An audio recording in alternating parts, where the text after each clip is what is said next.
All right, today we're going to break down a real masterclass in comedic storytelling. We're going to deconstruct a monologue that builds and builds to this huge confession, only to reveal a bunch of hilarious everyday screw-ups. Let's really get into how it uses suspense, humor, and just a little bit of drama to tell a very, very human story.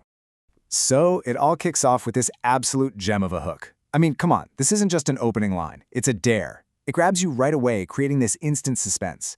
The speaker is promising something big, a revelation that will forever change how you see me.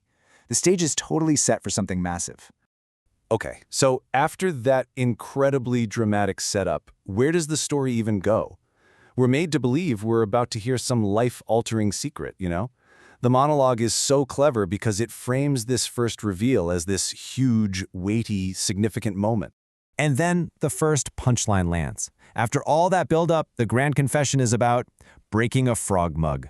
This is just a brilliant bait and switch. The comedy totally works because it creates this massive gap between our super dramatic expectations and this really mundane reality. That surprise just instantly deflates all the tension and lets us know, hey, we're in for a comedy, not some heavy drama. And the language here is, oh, it's just perfect. Jamie uses this incredible hyperbole to turn a simple accident, which was caused by a monumental sneeze, by the way, into a full-blown Shakespearean tragedy. Quoting Hamlet for a broken mug, that is peak mock solemnity, and it just perfectly sets up this charmingly dramatic personality. But here's the thing, this wasn't just a one-off. The monologue now shows us that there's a pattern here, a whole trail of these tiny little disasters, and each one is followed by a really creative cover-up. We're basically taken on a journey into the mind of this well-meaning but super clumsy friend. So, confession number 2 is all about a signed book. The cover story? Pretty believable, a cousin borrowed it. But the truth is, just pure slapstick, a coffee spill. And what's great is that Jamie finds this dark, poetic moment in it, talking about the irony of coffee destroying celestial bodies. It's just another small disaster hidden by a simple little lie. And then, of course, the sunglasses. The cover story is so cinematic, this evil seagull committing a Hitchcock-style theft. The truth, though, way less dramatic. Jamie just sat on them. It's this contrast, between the elaborate lie and the simple, clumsy truth that really drives the humor over and over again. When you see it all laid out like this, you can really trace the pattern of these escalating cover stories. What started with just, silence over the mug grows into blaming relatives and then actual wildlife. It's a perfect visual of how these harmless deceptions just keep getting bigger. And this right here brings us to a huge pivot in the monologue. It perfectly anticipates the question we're all thinking. After this whole history of tiny crimes, why come clean now? The story shifts from the what happened to the why it's all coming out. So the reason we're given is presented with that same dramatic flair we've kind of come to expect. We're told it's all about the unbearable weight of these secrets, this soul-crushing guilt that has just become too much to handle. The imagery here is so vivid and so perfectly over the top. Guilt isn't just a feeling, it's a hungry mouse feasting on cheese.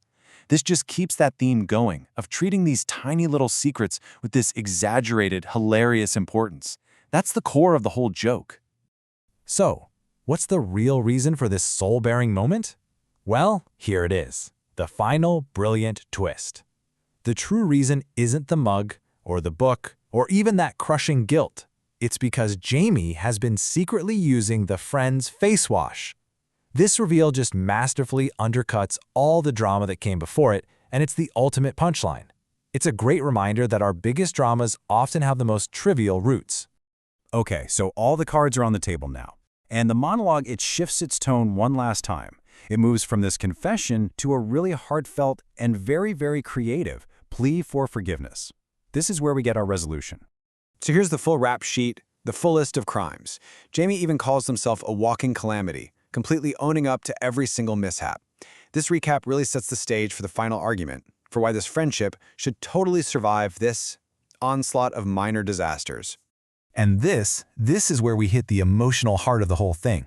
Jamie reframes all that clumsiness and all those cover-ups. They're not a walking disaster, they're a pirate captain. And this stunning metaphor, it transforms all those personal flaws into a shared adventure. It suggests that navigating these little mishaps is actually part of their bond, and the ultimate goal is the treasure of forgiveness. It's just an incredibly charming pivot from guilt to loyalty. So the monologue leaves us with this perfect, open-ended question. It's a final, playful plea that keeps that whole pirate metaphor going. It directly asks for a verdict while reinforcing the character's lovable, chaotic energy. And it really makes you think, right? In our own friendships, what little disasters are we willing to forgive? Because aren't those shared mishaps sometimes the real treasure anyway?